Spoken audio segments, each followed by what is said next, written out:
নাহমাদুহু নুসল্লি আলা রাসূলিহিল কারীম, আম্মা বাদ। রমজান মাস আসে আমাদের জীবনের সবচেয়ে বড় সুযোগ নিয়ে, পাপের অন্ধকার থেকে বেরিয়ে আল্লাহর পথে ফেরার সুযোগ। সারা বছর হয়তো আমরা নানা পাপে জড়িয়ে পড়ি, গুনাহের ভার বহন করতে করতে ক্লান্ত হয়ে যাই, কিন্তু রমজান আসে সেই ভার নামিয়ে রাখার সুযোগ দিয়ে।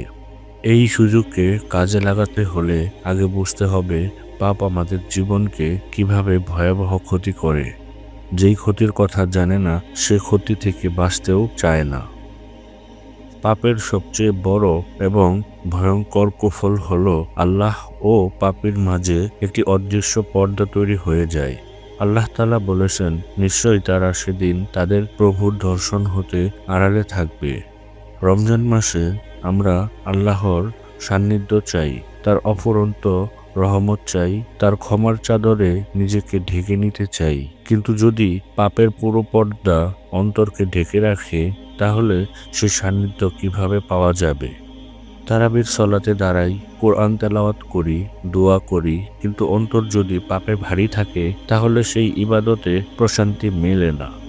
রমজানে প্রথম এবং সবচেয়ে জরুরি কাজ হলো খাঁটি তওবার মাধ্যমে সেই পর্দা সরিয়ে ফেলা। পাপ হতাশা ও ভয়ের জন্ম দেয়। যে ব্যক্তি অনবরত পাপ করতে থাকে সে ধীরে ধীরে এক গভীর হতাশায় ডুবে যায়। রক্ষা পাওয়ার আশাটুকু তার মন থেকে হারিয়ে যায়। সে ভাবতে শুরু করে, আমার জন্য আর মুক্তি নেই, আমার গুনাহ মাফ হওয়ার নয়। এই মানসিকতা শয়তানের সবচেয়ে বড় ফাঁদ। পাপীর মনে অজানা ভয় বাসা বাঁধে, রাতে ঘুম হারিয়ে যায়, বুকের ভেতর এক অদ্ভুত অস্থিরতা সর্বক্ষণ তারা করে বেড়ায়। আল্লাহ বলেছেন, অচিরেই আমি কাফেরদের অন্তরে ভীতির সঞ্চার করব, কেননা তারা আল্লাহর সাথে শরীক সাব্যস্ত করেছে। পাপীর জীবন ব্যাহত সুখী মনে হলেও ভেতরে ভেতরে সে বহন করে চলে এক অসহ্য সংকটময় অস্তিত্ব। আল্লাহ স্পষ্টভাবে বলেছেন, অবশ্যই তার জন্য এক সংকটময় জীবন আছে। আল্লাহ বলেছেন, বরং তারা যে পাপ কাজ করে তার ফলেই তাদের অন্তরে জং ধরেছে।